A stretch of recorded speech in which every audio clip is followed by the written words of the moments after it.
Hello friends, welcome to let's uncomplicate. Myself Gita.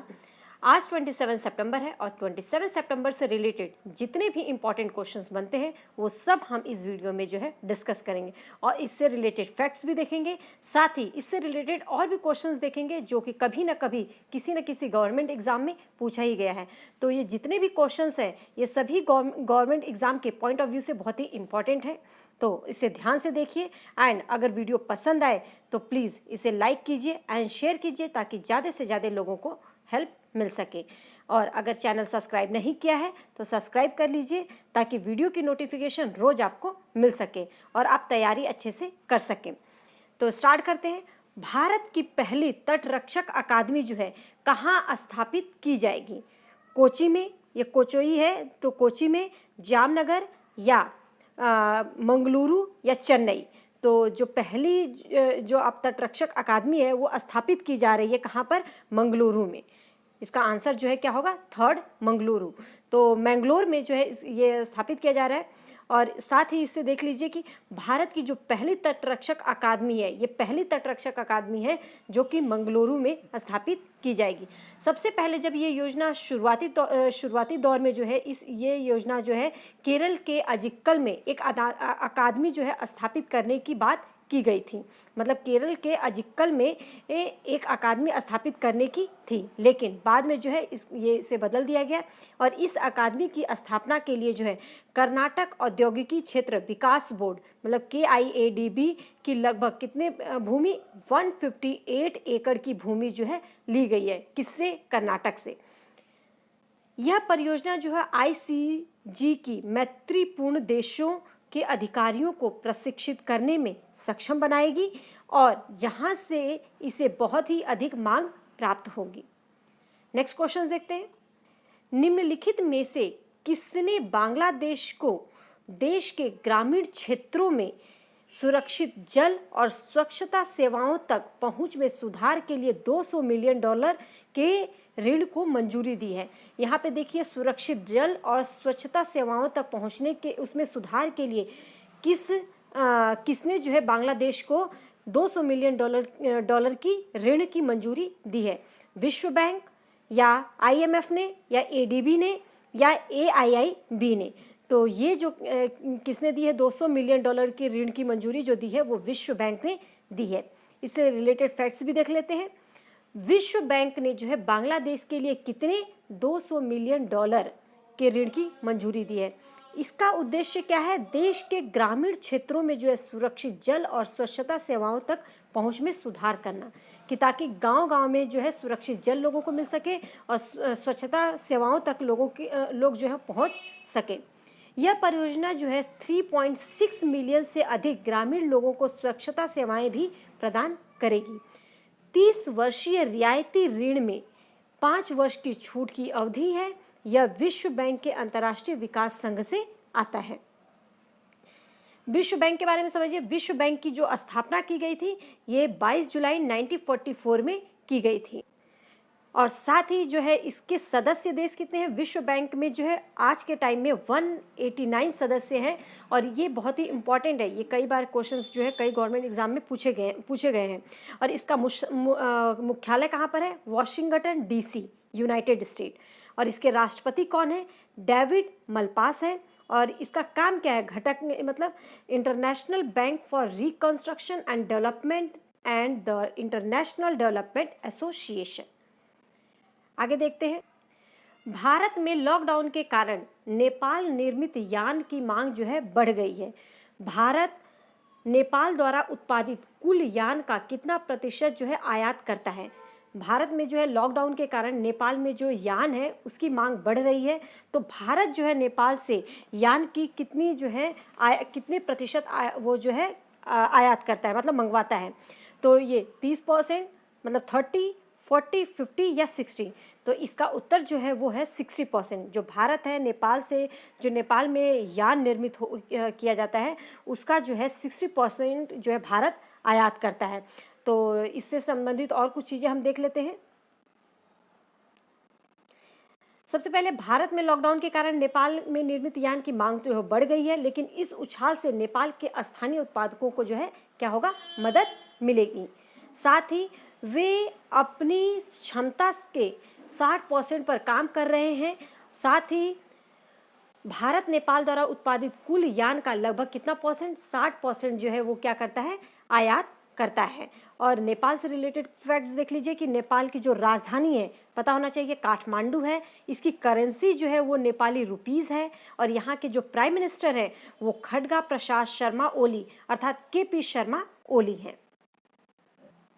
आगे देखते हैं, सितंबर 2020 में निम्न में से किसने PSU प्रमुख राष्ट्रीय एल्यूमीनियम कंपनी लिमिटेड के साथ, PSU प्रमुख, जो PSU प्रमुख राष्ट्रीय एल्यूमीनियम कंपनी लिमिटेड NALCO के साथ 5 वर्षों के लिए कैल्साइन पेट्रोलियम कोक की आपूर्ति के लिए एक समझौता ज्ञापन पर हस्ताक्षर किया है। तो इस चीज़ को समझिए। तो एल्यूमिनियम जो हमारी जो राष्ट्रीय एल्यूमिनियम कंपनी लिमिटेड के साथ 5 वर्षों के लिए जो कैल्साइन पेट्रोलियम कोक की आपूर्ति के लिए जो है किसके साथ समझौता किया गया है, वो देखते हैं। भारत पेट्रोलियम कॉरपोरेशन, दूसरा जो है नुमालीगढ़ रिफाइनरी लिमिटेड, या हिंदुस्तान पेट्रोलियम कॉरपोरेशन लिमिटेड, या चेन्नई पेट्रोलियम कॉरपोरेशन जो है लिमिटेड। तो इसका जो आंसर है वो है नुमालीगढ़ रिफाइनरी लिमिटेड। इससे रिलेटेड चीज़ें देख लेते हैं कि जो नुमालीगढ़ रिफाइनरी, इसका आंसर जो है नुमालीगढ़ रिफाइनरी लिमिटेड है। और नुमालीगढ़ रिफाइनरी लिमिटेड ने ही 5 वर्षों के लिए जो है CPC की आपूर्ति के लिए PSU के प्रमुख, मतलब कि राष्ट्रीय एल्यूमिनियम कंपनी लिमिटेड के साथ जो है समझौता पर हस्ताक्षर किया है। और इसका अनुमान लगाया गया है कि अनुमानित बिक्री जो सालाना 40,000 मीट्रिक टन की है। और यहाँ इसके अध्यक्ष और प्रबंधक जो हैं, मतलब NALCO के अध्यक्ष और प्रबंधक कौन है, तो वो है श्रीधर पात्रा, NALCO के प्रबंधक भी और अध्यक्ष भी। और NALCO का फुल फॉर्म पता होना चाहिए, राष्ट्रीय एल्यूमिनियम कंपनी लिमिटेड। और NRL के जो निदेशक हैं वो कौन है, SK बरुआ। आगे देखते हैं,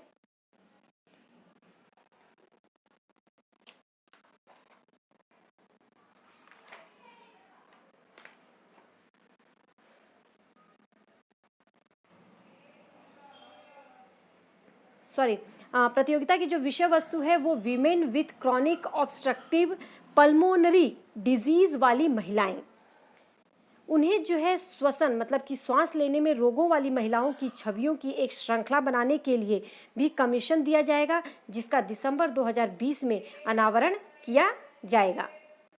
आगे देखते हैं, नेक्स्ट क्वेश्चन, सितंबर 2020 में किस राज्य ने जो है परिवार नियोजन कार्यक्रम को मिशन मोड में चलाने की घोषणा की है? अब किसने की है ये? उत्तर प्रदेश ने, पंजाब ने, मध्य प्रदेश ने या बिहार ने? तो ये जो काम है परिवार नियोजन कार्यक्रम को जो है मिशन रोड में चलाने की घोषणा जो की है वो उत्तर प्रदेश सरकार ने की है। तो उत्तर प्रदेश से रिलेटेड कुछ फैक्ट्स भी हम जानेंगे। उत्तर प्रदेश सरकार ने जो है परिवार नियोजन कार्यक्रम को मिशन मोड, याद रखिए मिशन मोड में चलाने की घोषणा की है। और राज्य के स्वास्थ्य मंत्री कौन है? जय प्रताप सिंह ने कहा कि यह शिशुओं और महिलाओं के बीच मृत्यु दर जो है उसको कम करेगा और स्वास्थ्य सुविधाओं में विस्तार भी करेगा। विश्व गर्भ निरोधक दिवस कब मनाया जाता है? ये जो है 26 सितंबर पर। तो उत्तर प्रदेश सरकार ने प्रत्येक लाभार्थी को गर्भ निरोधक से संबंधित सभी सुविधाएं प्रदान करने का आदेश दिया है। अब उत्तर प्रदेश से रिलेटेड कुछ चीज़ें जान लीजिए। तो उत्तर प्रदेश का जो राजधानी है वो लखनऊ है। और लखनऊ कौन सी नदी के किनारे बसी हुई है? गोमती नदी के किनारे। वहाँ के जो CM है मतलब चीफ मिनिस्टर वो कौन है? योगी आदित्यनाथ। वहाँ का राजकीय पशु क्या है? बारहसिंहा। राजकीय पक्षी सारस। राजकीय जो वृक्ष है वो क्या है? अशोका।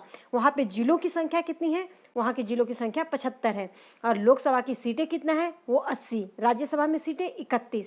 ये एक एक चीज़ जो है बहुत ही इंपॉर्टेंट है। नेक्स्ट क्वेश्चन देखते हैं।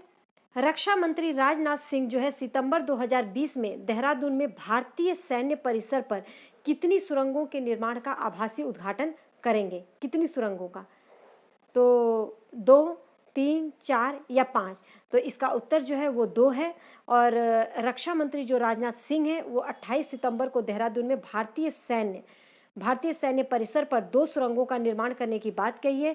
और आभासी उद्घाटन में जो है उत्तराखंड के जो मुख्यमंत्री हैं वो त्रिवेंद्र सिंह रावत, ये भी आपको पता होना चाहिए कि उत्तराखंड के मुख्यमंत्री कौन है, तो वो त्रिवेंद्र सिंह रावत हैं और वो भी उस समय मौजूद वहाँ पर होंगे। केंद्र सरकार द्वारा इन सुरंगों के निर्माण के लिए कितना रुपए दिया गया है? 45 करोड़ रुपए की स्वीकृति दी गई है। CSIR ने सितंबर 2020 में अपने स्थापना की कौन सी वर्षगांठ जो है मनाई है? CSIR ने तो 75वीं या 77वीं या 79वीं या 81वीं? तो ये जो कौन सी मनाई है? 79वीं। तो इससे रिलेटेड कुछ चीज़ें देख लेते हैं। CSIR ने जो है 26 सितंबर को अपना 79वां जो है वर्षगांठ मनाया था। और प्रधानमंत्री नरेंद्र मोदी ने जो है वैज्ञानिक और औद्योगिक अनुसंधान परिषद, CSIR का जो मतलब है फुल फॉर्म है वो वैज्ञानिक और औद्योगिकी अनुसंधान परिषद से जुड़े सभी लोगों को शुभकामनाएं दी थी। उन्होंने ट्वीट किया कि CSIR पर भारत में वैज्ञानिक अनुसंधान और नवाचार को आगे बढ़ाने में अग्रणी है और कोविड-19 से लड़ने के लिए भी महत्वपूर्ण भूमिका निभा रहा है। CSIR के अध्यक्ष होने ये पता होना चाहिए, तो ये शेखर C मंडे हैं। आगे देखते हैं नेक्स्ट क्वेश्चन। सितंबर 2020 में भारत के बौद्धिक संपदा अधिकार मतलब IPR का फुल फॉर्म क्या है? बौद्धिक संपदा अधिकार के क्षेत्र में सहयोग बढ़ाने के लिए किस देश के साथ समझौता ज्ञापन पर हस्ताक्षर किए? स्वीडन के साथ, फिनलैंड, नॉर्वे या डेनमार्क? तो किसके साथ किए थे? वो डेनमार्क के साथ समझौता पर हस्ताक्षर किए थे। भारत के जो बौद्धिक संपदा अधिकार क्षेत्र है उसमें सहयोग बढ़ाने के लिए किसके साथ? डेनमार्क के साथ जो है समझौता किया गया है। साथ ही इसका उद्देश्य क्या है? सर्वोत्तम प्रथाओं के आदान प्रदान और प्रशिक्षण कार्यक्रमों में सहयोग करके IP सहयोग को बढ़ाने के लिए MOU को लागू करने के लिए द्विवार्षिक कार्य योजना तैयार की जाएगी, जिसमें सहयोग गतिविधियों को शामिल करने के लिए विस्तृत योजना होगी, जिसमें कार्यवाही का दायरा भी शामिल होगा। ये इतना इम्पॉर्टेंट नहीं है, लेकिन ये सब जो पॉइंट्स है इसका उद्देश्य क्या है और इसके अंदर जो है ये किसके साथ ये समझौता किया गया है, ये दोनों ही पॉइंट बहुत ही इम्पॉर्टेंट है। डेनमार्क से रिलेटेड कुछ चीज़ें समझ लीजिए कि डेनमार्क की जो राजधानी है वो कोपेनहेगन है और वहाँ की मुद्रा क्या है? Danish crown. नेक्स्ट क्वेश्चन देखते हैं।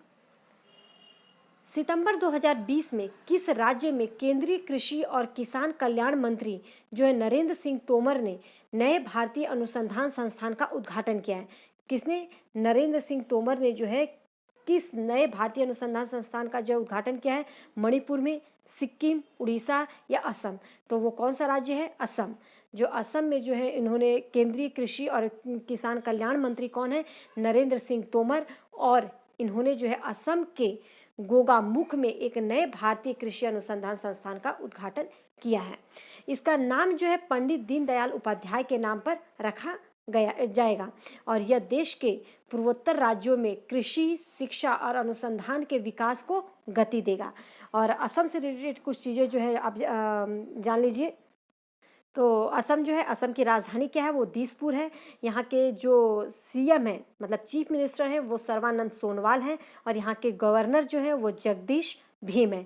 यहाँ पे सबसे ज़्यादा एक नेशनल पार्क बहुत फेमस है, काजीरंगा नेशनल पार्क। कहाँ पर है? वो असम में है। एक सिंह गैंडा कहाँ पाया जाता है? वो भी असम में पाया जाता है। असम में जिलों की संख्या कितना है? तो असम में जिलों की संख्या 33 है। लोकसभा की सीटें जो है 14 है और राज्यसभा की सीटें जो है कितनी है? 7 है। नेक्स्ट देखते हैं। महामारी के दौरान होने वाले चुनावों में किस राज्य के चुनाव पहले होंगे? उत्तर प्रदेश, हरियाणा, बिहार या पंजाब?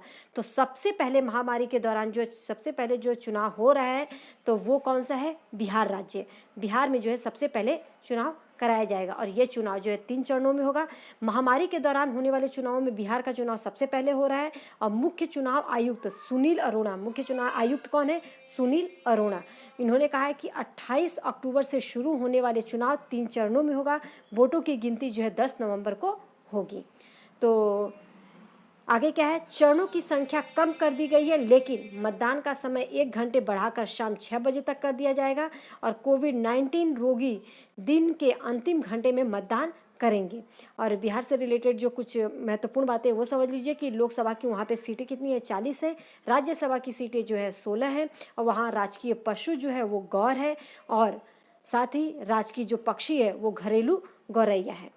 होप सो आपको एक एक पॉइंट जो है अच्छे से समझ में आ गया होगा। अगर कुछ भी कहीं पर भी कोई डाउट है तो आप पूछ सकते हैं। और ऐसे ही हम डेली जो है करंट अफेयर्स करेंगे, और साथ में हर दिन जो है ज़्यादा से ज़्यादा आपका 5 से 6 क्वेश्चन जो है बहुत ही इंपॉर्टेंट होता है, उनको तो मैं शामिल करूँगी। साथ में जो और मुझे लगते हैं कि और भी ये भी आ सकते हैं, तो उनको सभी क्वेश्चंस को हम लेंगे और अच्छे से टू दी पॉइंट्स में इसको फैक्ट्स के साथ करेंगे। और साथ ही जो गवर्नमेंट एग्जाम में पूछे गए हैं कुछ क्वेश्चन, उनको भी इसमें डाला जाएगा। तो आप अच्छे से ऐसे ही पढ़ते रहिए, लगे रहिए और मेहनत करते रहिए। Do hard work in right direction, पक्का आप कामयाब होंगे। Thank you.